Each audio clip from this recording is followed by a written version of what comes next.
Hi hello friends, നമ്മുടെ കുഞ്ഞു വാവകളൊക്കെ നിർത്താതെ കരയുന്ന പലപ്പോഴും വിശന്നിട്ട് മാത്രമായിരിക്കില്ല. അവർക്ക് വയറ്റിൽ നോവെടുത്തിട്ടോ അല്ലെങ്കിൽ ഗ്യാസിൻ്റെ എന്തെങ്കിലും പ്രശ്നം കൊണ്ട് ദഹനക്കേട് നിമിത്തം നിർത്താതെ കരയാറുണ്ട്. അതുപോലെ തന്നെ ഇതേ പ്രശ്നങ്ങൾ, ദഹനക്കേട് നിമിത്തമുള്ള പ്രശ്നങ്ങളൊക്കെ നമ്മുടെ മുതിർന്നവരിലും കാണാറുണ്ട്. അപ്പോൾ രണ്ട് കൂട്ടർക്ക് ഒരേപോലെ ഉപയോഗിക്കാവുന്ന ഒരു മരുന്നാട്ടോ ഇത്. കൈതച്ചക്ക ഇതുപോലെ അരിഞ്ഞിട്ട് പഞ്ചസാര ചേർത്ത് മൂടി വെക്കുക. അതുപോലെ തന്നെ ഒരു ഉണങ്ങിയ ഗ്ലാസ് ജാറിലേക്ക് കശുമാങ്ങയും പഞ്ചസാര ചേർത്ത് വെക്കുക. രാത്രി ഇതുപോലെ വെച്ചിട്ട് രാവിലെ ആകുമ്പോൾ ഇതുപോലെ അതിൻ്റെ നീരൊക്കെ ഇറങ്ങിയിട്ടുണ്ടാകും. അത് നമ്മുടെ കൈകൊണ്ട് ഞെരടി അതിൽ നിന്ന് എത്രത്തോളം ചാറെടുക്കാവോ അത്രത്തോളം കൈകൊണ്ട് ഞെരടി എടുത്തിട്ട് കശുമാങ്ങയുടെ അതുപോലെ തന്നെ എടുത്തിട്ട് രണ്ട് ചാറും കൂടെ ഗ്ലാസ് ജാറിലേക്ക് അരിച്ച് വെക്കണം.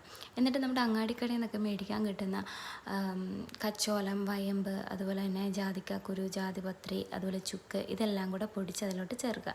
അതിൻ്റെ കൂടെ 2 തുള്ളി അല്ലെങ്കിൽ 3 തുള്ളി നാരങ്ങ നീരും 2-3 ടീസ്പൂൺ പഞ്ചസാരയും ചേർത്തിളക്കി ഒരു വെള്ളത്തുണി വെച്ച് ഇതുപോലെ കെട്ടി നമ്മുടെ പാദകത്തിൻ്റെ അടുത്ത് ചൂട് കിട്ടുന്ന പോലെ ഒരു 10-15 ദിവസം കഴിഞ്ഞ് അരിച്ചിട്ട് തുള്ളി തുള്ളിയായിട്ട്